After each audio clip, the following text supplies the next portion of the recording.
노이즈가 이렇게 많은 사진을 이렇게 깨끗한 사진으로 만들어줄 수 있는 그래픽카드가 있습니다. 안녕하세요, CD맨입니다.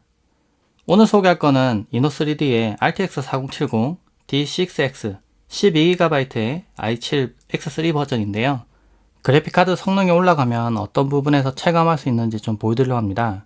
박스를 열어보면 파워 서플라이 가이드랑 그리고 워런티에 대한 설명이 있고요.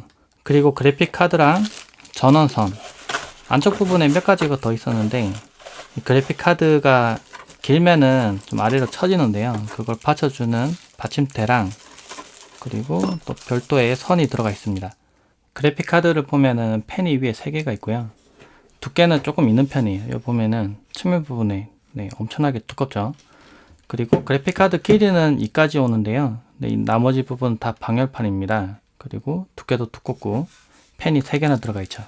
뒤쪽 부분에는 백플레이트가 있고요. 이 부분은 넓게 좀 구멍이 뚫려 있죠. 위쪽 부분은 열이 확산되게 하기 위해서 이쪽 부분이 뚫려 있어요. 그래픽카드 포트는 HDMI 1개와 DP 포트 3개가 있고요. 측면에 보조 전원이 있는데 이 단자 모양이 바뀌었기 때문에 젠더를 무조건 사용을 해야 됩니다.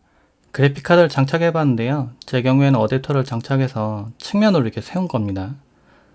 측면 부분에 LED가 들어온 게 보이고요.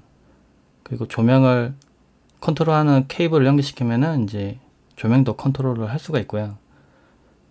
팬은 3개가 들어가는데 지금 부하가 없기 때문에 팬이 멈춰 있습니다. 그래서 소음이 없고요. 근데 팬이 동작을 한다고 하더라도 소음이 좀 낮은 편이더라고요. 3D 마크를 돌려봤는데요. 파이어스트라이크 기준으로 점수가 40,000점을 넘어갑니다. 이전에 40,000점 넘기기 좀 어려웠었는데 이제는 그래픽카드 이것만 선택하면 간단하게 그냥 40,000점 넘어가 버리네요. 타임스파이도 돌려봤는데요. 이거 벤치 시간 좀 오래 걸려요. 돌려보니까 그래픽 점수는 18,000점이 약간 넘어간 정도입니다. 배틀그라운드 게임을 해보고 있는데요. 그전과 확실히 체감되는 부분이 지금 올 울트라 옵션에 지금 120 렌더링으로 지금 하고 있는데요. 프레임이 엄청나게 잘 나옵니다. 지금 150, 160? 이 정도까지 나오고 있어요. 제 모니터가 32인치 QHD 해상도이고요. 144Hz를 지원하고 오버드라이브 하면 165Hz까지도 동작을 하는 모니터인데요. 모니터가 낼 수 있는 성능을 최대한 다 뽑아내는 것 같아요.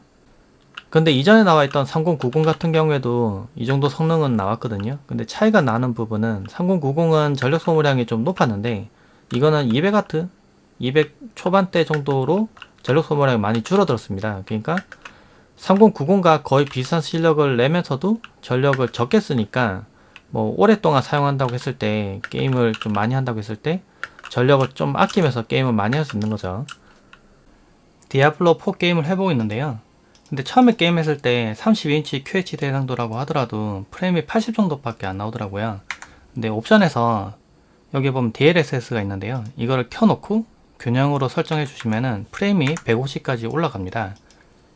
모니터 해상도가 높거나 또는 144Hz 이상을 지원하는 모니터를 사용하신 분들이라면 이 옵션을 켜놓으면 프레임을 더 높게 설정해서 게임을 할 수가 있고요. 물론 60Hz로 설정해서 게임 한다고 하더라도 크게 문제가 없는 게임이긴 하지만 근데 사람들의 반응을 봤을 때 이제 144Hz로 했을 때랑 이제 역체감이 약간 있다고 하니까 아무래도 좋은 모니터를 쓰시는 분들이라면 설정해서 쓰면 나쁠 이유는 없죠. 그리고 제가 게임을 해보니까 게임별로 전력 소모량이 좀 다른데요. 지금 추정치이긴 하지만 GPU 전력이 140W 정도밖에 안 씁니다. 그러니까 전력을 상당히 적게 사용하면서도 높은 프레임을 유지를 할 수가 있네요. 그래서 디아블로 4 게임을 좀 장시간 길게 보통 할 텐데 그런 분들은 이 그래픽카드 사용했을 때 여러가지 혜택이 있겠죠. 그런데 그래픽카드 성능이 좋으면 여러가지를 활용할 수 있는데요. 제 경우에는 포토샵에서 이미지 보정할 때 사용합니다. 지금 로우로 촬영한 사진인데요. 이걸 확대를 해보면 지금 좀 어두운 곳에 촬영했기 때문에 지금 노이즈가 상당히 많은 걸 볼 수가 있습니다. 그런데 최근에 포토샵에서 노이즈를 없애주는 기능이 들어갔어요. 근데 이전에 있던 노이즈를 좀 뭉개져서 좀 자연스럽게 그냥 만드는 정도가 아니라 그냥 새로운 이미지를 만들어내는 정도의 노이즈 리덕션이 가능합니다. 그래서 이걸 선택을 하고 어느 정도 할지 선택을 하면은 이렇게 자글거리는 노이즈가 이렇게 다 사라져 버려요. 그리고 그러면서도 디테일은 어느 정도 살릴 수가 있습니다. 그래서 제가 어느 정도 선택을 해둔 상태로 적용을 해보면 이렇게 적용이 되죠.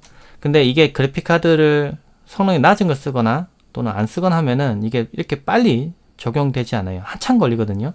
근데 그래픽카드 성능을 좋은 걸 쓰니까 이게 금방 됩니다. 제가 체감되는 게 그 전에 썼던 그래픽카드랑 이거랑 시간 차이가 많이 나요. 이건 작업 전이고요. 네, 이렇게 확대해서 보면 노이즈 자글자글하죠. 네, 작업된 이미지를 보면은 네, 보이나요? 지금 이렇게 깨끗해진 거. 그러면서도 디테일은 그대로 살아있고 노이즈만 싹 없애버렸습니다. 이 사진은 우리 아이를 찍은 사진인데요. 좀 확대해서 보면은 노이즈가 좀 많이 보이죠. 빛이 많이 부족한 상황이라서 ISO를 2000으로 올렸더니 좀 이렇게 노이즈가 좀 많이 보여요. 이번엔 노이즈 리덕션을 한 모습인데요. 보면 엄청나게 많았던 노이즈가 싹 다 사라지고 뒤쪽 부분에 있던 디테일도 그대로 살아납니다. 그래서 보케랑 뒤쪽 부분에 이렇게 부드럽게 뭉개지는 부분들, 이런 부분들이 그대로 다 살아나 있어요. 그래서 설정상으로는 ISO 100으로 찍은 그런 이미지처럼 깨끗하게 나옵니다. 작업 전에 피부톤을 보면은 좀 보면 많이 자글거리는 게 보이죠. 좀 뭔가 흑백 사진 찍은 것처럼 약간 좀 거칠거칠한 부분이 보이는데요. 노이즈 리덕션을 한 사진을 보면은 네, 노이즈는 싹 다 사라지고 오히려 이렇게 피부톤의 잔털 같은 부분, 이런 부분들의 섬세한 표현들이 오히려 더 살아납니다. 그래서 이번에 나온 포토샵 이 기능과 그 AI 기능 이용해서 없는 부분을 채워주는 그런 기능들이 들어와 있는데 정말 마법 같다는 이야기가 나오고 있어요. 근데 이런 기능을 쓰기 위해서는 그래픽카드 성능이 받쳐줘야 되는데요. 물론 지금 나와 있는 엔비디아 그래픽카드 이용한다고 하더라도 앞서 설명한 기능들을 다 이용을 할 수 있긴 합니다. 하지만 만약 그래픽카드 새로 선택을 해야 된다면은 아무래도 최신 그래픽카드 사용하는 게 좋겠죠. 챗 GPT와 AI 서비스들이 나오면서 그래픽카드 칩셋을 요구하는 부분이 좀 많아졌기 때문에 그래픽카드 가격이 좀 올라간 부분은 있는데요. 근데 가격이 좀 어차피 비싼 그래픽카드를 구매할 거라면 AS가 좋은 그래픽카드를 구매하는 게 좋겠죠. 아이노비아는 프리미엄 서비스를 하고 있는데요. 12개월 이내에 만약 고장나거나 하면은 그냥 새 제품으로 그냥 통째로 바꿔줍니다. 그래서 사용하다가 고장나는 거 그렇게 걱정할 필요가 없더라고요. 그냥 고장나면 오히려 새 제품을 주니까 그냥 오히려 땡큐 하다는 그런 생각도 드는데요. 그래서 좀 안심하고 쓸 수 있는 그래픽카드인 것 같아요. 좀 괜찮은 성능의 그래픽카드, 그리고 최신 기술들을 적용시켜 보고 싶다면은, 그리고 새로 어차피 그래픽카드 구매할 거라면 이거 한번 구매해 보시면 좋을 것 같습니다.